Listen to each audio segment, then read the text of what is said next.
ನಮ್ಮ practice with psychic power YouTube ಚಾನಲ್ನ ವೀಕ್ಷಕರಿಗೆ ಸ್ವಾಗತ.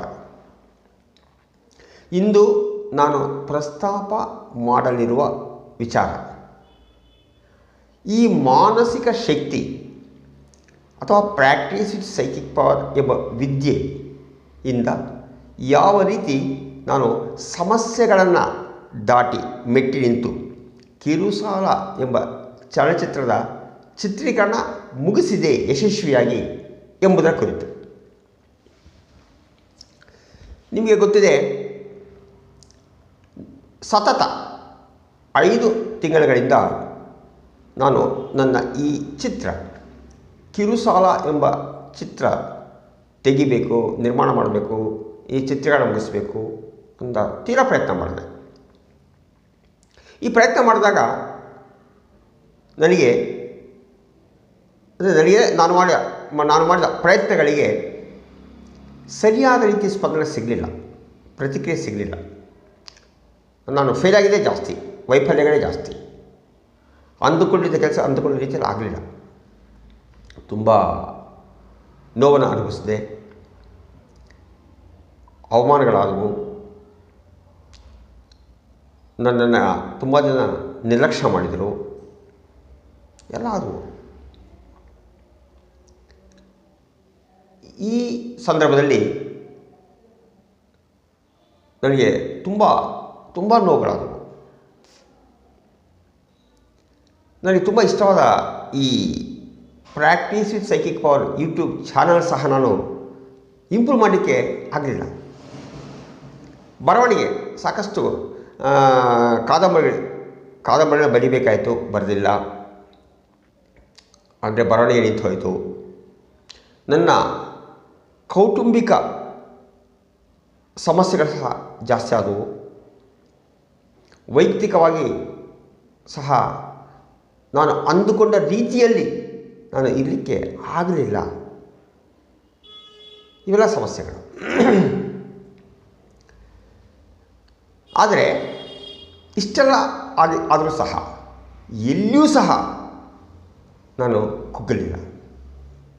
ಎಂದೂ ಸಹ ನನ್ನ ಪ್ರಯತ್ನಗಳನ್ನು ಬಿಡಲಿಲ್ಲ. ನನ್ನನ್ನು ಏನು ತಿಳ್ಕೊಳ್ತಿದ್ದಾರೋ, ಎಷ್ಟು ಆರ್ಥಿಕ ಸಮಸ್ಯೆ ಆಗ್ತಿದ್ದಾವೋ ಎಲ್ಲನೂ ಪಕ್ಕಕ್ಕಿಟ್ಟುಬಿಟ್ಟೆ. ಪಕ್ಕಕ್ಕಿಟ್ಟು ನನ್ನ ಮನಸ್ಸಲ್ಲಿ ಇತ್ತು, ಈ ಕಿರುಸಾಲ ಎಂಬ ಚಲನಚಿತ್ರವನ್ನು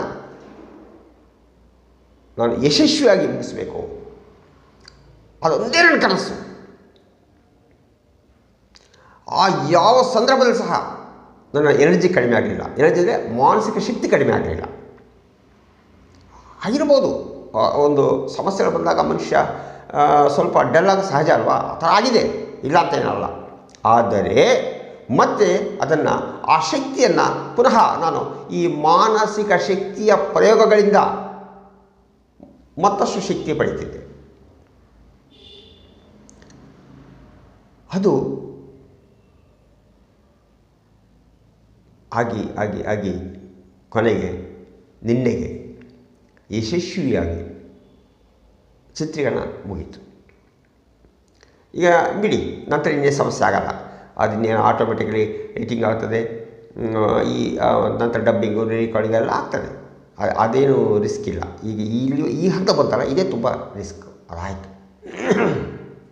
ಇವೆಲ್ಲ ಯಾಕೆ ಹೇಳ್ತಾ ಇದ್ದೀನಿ ಅಂದರೆ, ಈ ಕಿರುಸಾಲ ಚಲನಚಿತ್ರಕ್ಕೂ ಅಥವಾ ಕಿರುಸಾಲ ಚಲನಚಿತ್ರದ ಚಿತ್ರೀಕರಣ ಮುಗಿದಿದೆ ಅಂತ ಹೇಳಲಿಕ್ಕೂ ನಮ್ಮ practice with psychic power YouTube channel ಏನು ಸಂಬಂಧ? ಆ ಪ್ರಾಕ್ಟೀಸ್ ವಿತ್ ಸೈಕಿಕ್ ಪವರ್ನೇ ಇವತ್ತು ಸಿನಿಮಾ ಆಗಿತ್ತು. ಆ ಎನರ್ಜಿ ಬಂದಿದ್ದ ನನಗೆ ಧೈರ್ಯ ಕಡಿಮೆ ಆಗಲಿಲ್ಲ. ನನಗೆ ಅವಮಾನ ನಾನು ಮನಸ್ಸಿಗೆ ತಗೊಳ್ಳಿಲ್ಲ, ನಿರ್ಲಕ್ಷ್ಯ ಮಾಡಿದೆ. ಕೌಟುಂಬಿಕ ಸಮಸ್ಯೆಗಳು ಸಹ ನಾನು ಪಕ್ಕಕ್ಕಿಟ್ಬಿಟ್ಟೆ. ಆರ್ಥಿಕ ಸಮಸ್ಯೆಗಳು ಬಂದಾಗ ಸಹ ನಾನು ಎದೆಗುಂದಿಲ್ಲ. ಎಲ್ಲಿಂದ ಬಂದು ಈ ಶಕ್ತಿ ನನಗೆ? ಸೈಕಿಕ್ ಪವರಿಂದ. ಪಕ್ಕ ಅಭ್ಯಾಸ ಮಾಡ್ತಿದ್ದೆ. ಪ್ರತಿದಿನ ನಾನು ಅಭ್ಯಾಸ ಮಾಡ್ತಿದ್ದೆ. ಬೆಳಿಗ್ಗೆ ಎದ್ದು ಕೂಡಲೇ ಸೈಕಿಕ್ ಪವರ್ ಪ್ರಾಕ್ಟೀಸ್ ಮಾಡ್ತಿದ್ದೆ. ರಾತ್ರಿ ಮಲಗುವಾಗ ಸೈಕಿಕ್ ಪವರ್ ಪ್ರಾಕ್ಟೀಸ್ ಮಾಡ್ತಿದ್ದೆ. ಸಮಸ್ಯೆಗಳನ್ನು ಇದ್ದರೂ ಸಹ ಸ್ವಲ್ಪ ಸ್ವಲ್ಪ ಪಕ್ಕಕ್ಕಿಟ್ಟಿನ ಹೊರತು ನನ್ನ ಹೆಜ್ಜೆ ನಿಂತಿಲ್ಲ. ಮುಂದಕ್ಕೆ ಹೋಗ್ತಿದ್ದೆ, ಏನಾದರೂ ಆಗಲಿ, ಏನಾದರೂ ಮುಂದಕ್ಕೆ ಹೋಗ್ತಿದ್ದೆ.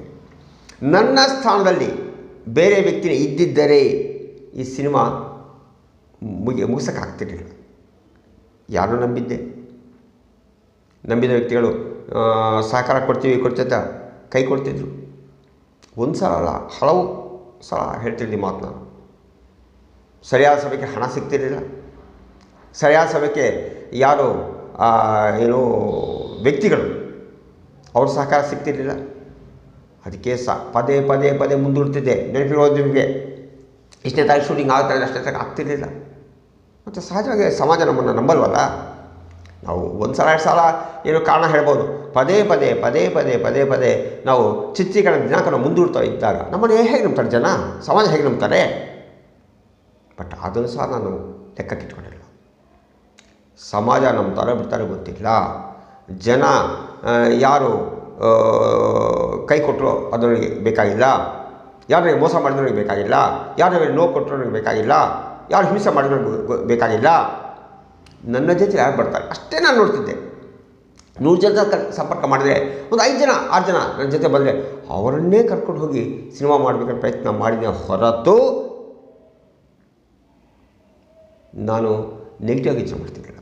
ನನಗೆ ಯಾರು ಸಹಕಾರ ಕೊಡಲಿಲ್ಲ ಎಂಬುದ್ರ ಬಗ್ಗೆ ನಾನು ಯೋಚನೆ ಮಾಡಿಲ್ಲ, ಯಾರು ಸಹಕಾರ ಕೊಡ್ತಿದ್ದಾರೆ ಅಂತ ಬಗ್ಗೆ ಯೋಚನೆ ಮಾಡ್ತಿದ್ದೆ. ಇದು ಅಷ್ಟು ಸುಲಭ ಅಲ್ಲ. ನಾನು ಹೇಳಿದಷ್ಟು ಸುಲಭವಾಗಿ ಮಾಡೋಕ್ಕೆ ಬರಲ್ಲ. ಅವೆಲ್ಲ ಒಬ್ಬ ಆರ್ಡಿನರಿ ವ್ಯಕ್ತಿ ಎಲ್ಲ ಮಾಡೋಕ್ಕಾಗಲ್ಲ. ಸೊ ಅದೇನೇ ಇವತ್ತು ನನಗೆ ತುಂಬ ಸಂತೋಷ ಆಗಿದೆ. ಆ ಸಂತೋಷ ಆಗಿ ಮೊದಲನೇದಾಗಿ ಟೆಕ್ನಿಕಲಿ ಸಾಂಕೇತಿಕವಾಗಿ ಅಂದರೆ ತಾಂತ್ರಿಕವಾಗಿ ನಾವು ನಮ್ಮ ಯೂಟ್ಯೂಬ್ ಚಾನಲ್ನ ಡೆವಲಪ್ ಮಾಡಲಿಕ್ಕೆ, ಇಂಪ್ರೂವ್ ಮಾಡಲಿಕ್ಕೆ ಪ್ರಯತ್ನ ಮಾಡ್ತಾಯಿದ್ದೀನಿ. ಆದರೆ ಆ ಒಂದು ಇಂಪ್ರೂವ್ ಮಾಡ್ತಿರೋ ರೀತಿ ನಮ್ಗೆ ಆಗಲೇ ಗೊತ್ತಿರ್ತದೆ. ಈ ಹಿಂದೆ ಸಬ್ಸ್ಕ್ರೈಬ್ ಮಾಡಿದರೆ ಅದು ಸ್ವಲ್ಪ ಅಷ್ಟೊಂದು ಪರಿಣಾಮಕಾರಿಯಾಗಿ ಇರಲಿಲ್ಲ. ಕಾಂಟೆಂಟ್ ಚೆನ್ನಾಗಿತ್ತು, ಕಾಂಟೆಂಟ್ ವಿಚಾರ ಚೆನ್ನಾಗಿತ್ತು. ಸಾಕಷ್ಟು ಶುಗರ್ ಕಂಪ್ಲೇಂಟ್ ಇರ್ಬೋದು ಅಥವಾ ಬೇರೆ ಬೇರೆ ಸಮಸ್ಯೆ ಇರ್ಬೋದು, ಅದನ್ನು ಸರಿಯಾದ ರೀತಿಯಲ್ಲಿ ತಗೊಂಡು ಹೋಗ್ತಿದ್ದೆ. ಕಾಂಟೆಂಟ್ ಜೊತೆಗೆ ಈ ಟೆಕ್ನಿಕಲಿನೂ ಇಂಪ್ರೂವ್ ಆಗಬೇಕಲ್ಲ ಮನುಷ್ಯ. ಅಲ್ಲಿ ಸ್ವಲ್ಪ ಹಿನ್ನಡೆ ಆಗ್ತಿತ್ತು. ಅಂದರೆ ಹಿನ್ನಡೆ ಅಂದರೆ ನಾನು ಇಂಪ್ರೂವ್ ಮಾಡೋಕ್ಕೆ ಹೋಗ್ತಿರಲಿಲ್ಲ. ಈ 24 ನಾನು ಸಿನಿಮಾ ಬಗ್ಗೆ ಯೋಚನೆ ಮಾಡ್ತಿರುವಾಗ ನಾನು ಈ ನಮ್ಮ ಯೂಟ್ಯೂಬ್ ಚಾನಲ್ ಇಂಪ್ರೂವ್ ಮಾಡಲಿಕ್ಕೆ ತಾಂತ್ರಿಕವಾಗಿ ನಾನು ಪ್ರಯತ್ನ ಮಾಡೋಕ್ಕೆ ಆಗ್ತಿರಲಿಲ್ಲ. ಅಷ್ಟು ಸಮಸ್ಯೆ ಇತ್ತು. ಆದರೆ ಇವತ್ತು ಆ ಸಮಸ್ಯೆ ಇರಲಿಲ್ಲ. I am very happy. ತುಂಬ ಸಂತೋಷವಾಗಿದ್ದೀನಿ. ತುಂಬ ಸಂತೋಷವಾಗಿ ಮುಂದೆ ಹೇಳ್ತಾ ಇದ್ದೀನಿ. ಏನಾದರೆ ಈಗ ನಿಮಗೆ ಬರ್ತದೆ, ನಿಮಗೊಂದು ಕನಸಿರ್ತದೆ, ಪ್ರತಿಯೊಬ್ಬರೂ ಒಂದು ಕನಸಿರ್ತದೆ, ಪ್ರತಿಯೊಬ್ಬರಿಗೂ ಸಮಸ್ಯೆ ಇರ್ತದೆ. ಆ ಸಮಸ್ಯೆಗಳಿದ್ದಾಗ ಸಹ ಆ ಕನಸನ್ನು ಸಾಕಾರ ಮಾಡ್ಕೋಬೇಕಂದಾಗ ಸೈಕಿಕ್ ಪವರನ್ನು ಯಾವ ಥರ ಬಳಸ್ಕೋಬೇಕು, ಸೈಕಿಕ್ ಪವರಿಂದ ಎಷ್ಟು ಸಾಧ್ಯ, ಎಷ್ಟು ಶಕ್ತಿ ಬರ್ತದೆ ಎಂಬುದು ಪ್ರಾಕ್ಟಿಕಲ್ ಎಕ್ಸಾಂಪಲ್ ನನ್ನಿಂದ ನೀವು ಸ್ಫೂರ್ತಿ ಪಡೆಯಬೇಕು. ನನ್ನ ಚಾನಲ್ ನೋಡ್ತಿದ್ದೀರಿ ಅಂದಮೇಲೆ ನನ್ನಿಂದ ನೀವು ಸ್ಫೂರ್ತಿ ಪಡಿಬೇಕು, ನಮ್ಮನ್ನು ಸಬ್ಸ್ಕ್ರೈಬರ್ಸ್. ಅದೇ ಈ ಉದ್ದೇಶ. ಇಷ್ಟೆಲ್ಲ ಮಾತಾಡಿದ್ದೇನಪ್ಪ ಅಂತಂದರೆ ನಿಮ್ಮ ಕನಸುಗಳು, ನಿಮ್ಮ ಸಮಸ್ಯೆಗಳಿಗೆ ಸಹ ಪರಿಹಾರ ಸಾಧ್ಯವಿದೆ ಅಂತ ಹೇಳಲಿಕ್ಕೆ ಇಷ್ಟೆಲ್ಲ ಮಾತಾಡ್ತಿರೋದು ನಾನು. ಪ್ರತಿಯೊಬ್ಬರಿಗೂ ಒಂದು ಸಮಸ್ಯೆ ಇರ್ತದೆ, ಪ್ರತಿಯೊಬ್ಬರಿಗೂ ಕನಸಿರ್ತದೆ. ಅದು ಈಸಿಯಾಗಿ ಆಗಲ್ಲ. ಎಷ್ಟು ಸಮಸ್ಯೆ ಬರ್ತವೆ. ಆ ಸಮಸ್ಯೆಗಳು ಬಂದರೂ ಸಹ ನಾವು ಸೈಕಿಕ್ ಪವರ್ ಮೂಲಕ ಅದನ್ನು ದಾಟಿ ಹೋಗಬಹುದು. ಅದನ್ನು ನಾವು ಯಾವುದೇ ಸಮಸ್ಯೆ ಬಂದು ಅದನ್ನು ಮೆಟ್ಟಿ ನಿಲ್ಲಬಹುದು ಅಂತ ಹೇಳಲಿಕ್ಕೆ ಇಷ್ಟೆಲ್ಲ ನಾನು ಮಾತಾಡ್ತಿರೋದು ಅಷ್ಟೇ, ಬೇರೆ ಏನೂ ಇಲ್ಲ ಇಲ್ಲಿ. ಓಕೆ, ಈಗ ಕಮಿಂಗ್ ಟು ದಿ ಪಾಯಿಂಟ್. ನೀವು ಸಹ ನಿಮ್ಮ ಸಮಸ್ಯೆಗಳಿರ್ಬೋದು, ನಿಮ್ಮ ಕನಸುಗಳಿರ್ಬೋದು, ನಿಮ್ಮ ಲಕ್ಷ್ಯಗಳಿರ್ಬೋದು, ಒಂದು ಗುರಿ ಸಾಧನೆ ಇರ್ಬೋದು, ಏನೇ ಇರ್ಬೋದು, ನನಗೆ ನೀವು ಕಾಮೆಂಟಲ್ಲಿ ತಿಳಿಸಿದಾಗ ಅಥವಾ ವೈಯಕ್ತಿಕ ಭೇಟಿ ಮಾಡಿ 100% ಆಗ್ತದೆ. ಆಗದೇ ಇರೋದೇ ಏನು ಇಲ್ಲ, ಇಲ್ಲಿ ಆಗಲ್ಲ ಎಂಬ ಪ್ರಶ್ನೆ ಏನೂ ಬರಲ್ಲ, ಹಾಗೆ ಆಗುತ್ತದೆ. ಅದನ್ನು ಮಾಡಿ ಇಂತಹ ಒಂದು ಅದ್ಭುತವಾದ ವಿದ್ಯೆಯನ್ನು ಕಲೀಲಿಕ್ಕೆ ಇಷ್ಟಪಟ್ಟ ವ್ಯಕ್ತಿಗಳು ಅಥವಾ ಹಲವು ದಿನಗಳಿಂದ ಸಮಸ್ಯೆಗಳಿಂದ ನರಳುತ್ತಿದ್ದು ಅದಕ್ಕೆ ಪರಿಹಾರ ಆಗಬೇಕು ಎಂದು ಬಯಸುವ ವ್ಯಕ್ತಿಗಳು ನನ್ನನ್ನು ಸಂಪರ್ಕ ಮಾಡಬಹುದು. ಈ ವಿಡಿಯೋ ನಿಮಗೆ ಇಷ್ಟವಾಗಿದ್ದಲ್ಲಿ ಸಬ್ಸ್ಕ್ರೈಬ್ ಮಾಡಿ, ಶೇರ್ ಮಾಡಿ, ಲೈಕ್ ಮಾಡಿ,